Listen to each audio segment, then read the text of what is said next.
Hey, what's up everybody? Florian from Fermin Creative here, and in this video we're going to do a quick tour around the WordPress dashboard. Now you may say that's not very interesting, but I think it's quite important to know some of the interesting features that are not immediately within view the moment you install WordPress by default. So let's jump right in and I will show you all about it. So I assume now already that you're logged in. In case you aren't, you can go to yourdomain.com/wp-admin and you will be greeted with a login screen where you can enter your details. In that case, like after you log in, you're led to the dashboard. So you're probably greeted with something like this. So we see at a glance, activity, quick draft, and WordPress news. The moment, by the way, you start installing some plugins, this will probably extend radically. Quickly to point out, you have screen options at the top where you can enable and disable all these boxes. So you can really control how much you have visible at any given time if you are really picky about that. Underneath the home, you also have updates, where WordPress advises you of the updates that are available. So in this case, will tell me that I have the latest version of WordPress, so we're all good. Plugins and themes are up to date. Well, there's not much installed really just yet, so we're all good with that as well. So then we go to posts, and posts and pages all have something very similar in common. So you will be greeted with something like this. I only have one change that I've made really here, and that's the fact that I have gone from list view, which is the default one, to excerpt view.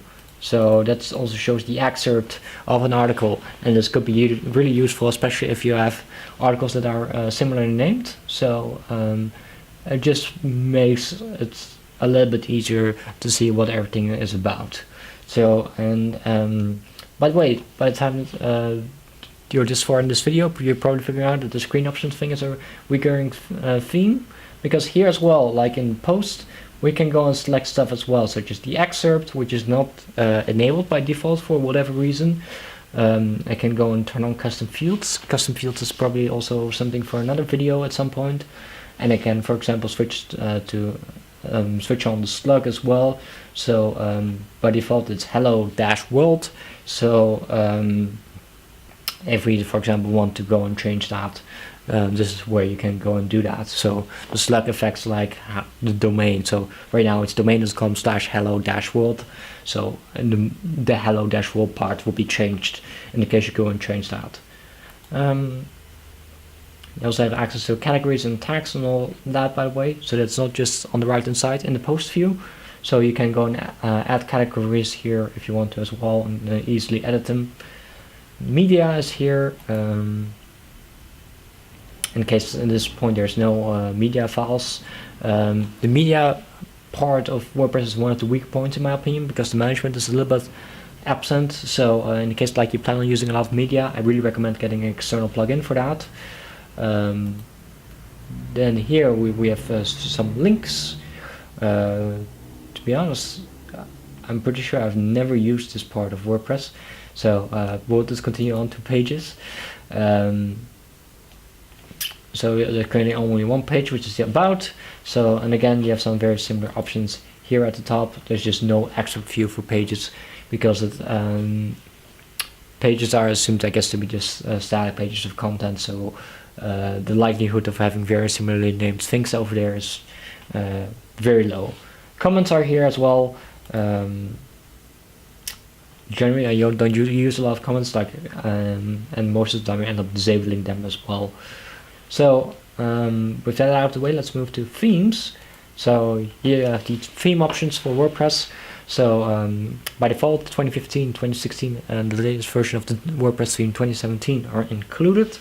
If you want to go and add some new ones, you can go at the top, and this gives you access to the WordPress directory of themes. So, and you can also upload a custom theme that you may have bought somewhere else up here as well. So some nice options here. You can also go and customize the theme here. This kind of varies by theme a little bit, but there are some nice options here for the 2017 theme, where I can go and upload the logo. I can go and change the title, and as you can see, basically all the items that you're making here are live reflected in the customizers, so you really know what you're doing. Here I can change the color scheme from light to dark if I so desire. Can change the header media, so that's this picture up here. I also have access to menus and widgets, which I will show you in a moment, and because I don't really like editing that from the customizer, so we can go and save and publish this, and we just have made some changes very easily to the theme. Now onto widgets and menus. So right here we have the widget areas, which are areas basically that are visible throughout the site, so they can include all sorts of things such as a search bar, a category view, a list of recent posts. So they're really useful in my opinion, because you can just add things that are just, and they will be just displayed across the site. So it has a very easy drag and drop interface, so I can just go and add recent comments here, and this will show up on the site. Menus are here as well, so I can go and create a menu if I want to, and I can go and link that to one of the menu locations. So there's 2 in this theme, there might be more depending on which theme you are using, so we can just connect it to a top menu if we want to. Very straightforward. So in the case you're wondering where it is, so this has now moved to the top of the page. Let me just save that. Oh, I forgot to add this one. That's very why. So yeah, it has now moved to directly under the main header. Plugins are here as well. So at the moment there's very little installed. So I can just go and add a new plugin here if I want to. And very similar, in a very similar fashion to the appearance themes, I can just also go and upload a plugin here as well, or I can just pick one of these. User management is here as well, in case you have multiple users in your WordPress that are posting stuff. I really would recommend using this.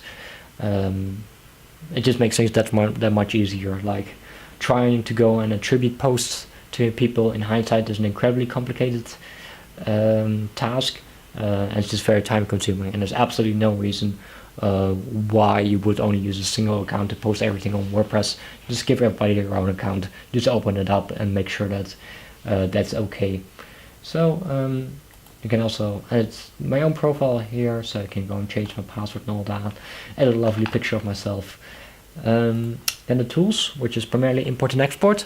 So what we see here is basically we can import from, say, Blogger or from another WordPress blog.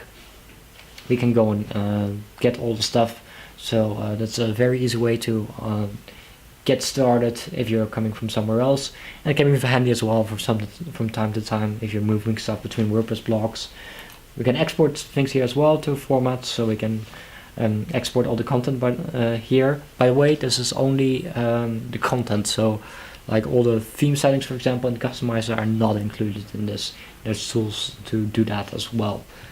Last, we're arriving at the settings. So it's the general settings, so we can change things here, like the WordPress address and the site address. Don't change this without consulting anyone before, because it can screw your site up if you don't do this properly, and then you really need to go into the database and fix that. So we can open the site here for registration. We can change date formats here, time formats, and language. Very simple. So there's some writing settings here as well. So default post category, default post format. You can all include that, change that over here. I don't use this part a lot. There's the post via email. I've never seen anybody actually using this. So reading settings. This enables you to set a static front page and post page. So and also it allows you here to how many posts like a blog page would typically show. So that's some really nice things as well. Here we can also for each article we can choose between full text and summary, and below here we can discourage search engines from indexing the site. This is especially nice if you are still your website is still in development. We would also recommend as pointed out in the previous video that you get a WP maintenance mode plugin or something similar in order to lock off the websites from the outside world. Discussions, you can automatically close comments after 14 days if you want to. Generally, I end up disabling comments altogether, so I don't really use this part. Media, some interesting things here as well. There's WordPress automatically resizes some of the pictures that you upload. So you have the full size and some smaller sizes available to you. Say for example the content, the container of your website is a little bit wider than usual. You may want to go and change the large size in here. So and you can also organize my uploads into monthly, year-based folders here, something which I would recommend. Then here we have the permalink settings. So I would recommend here going with the post name permalink, and let's go and change that. So that goes domain.com / hello-world, as pointed out earlier. It's at least in my opinion by far the prettiest setup that you can have. And when you look at what articles rank well in SEO, they usually use this permalink structure. Last, we have to limit login attempts. So that's a plugin that I installed additionally. So here you can basically restrict how often people try to log in. So that just really rules out sort of a brute force attack. Very simple thing that you can just use. And yeah, I wouldn't change anything here, to be honest. So with that, we're basically coming at the end of our tour. So hope it was useful, and yes, we're now basically going to move into some of the more exciting stuff, such as theme selection, plugin selection, and all that. So thanks for watching, and I'll catch you in the next one.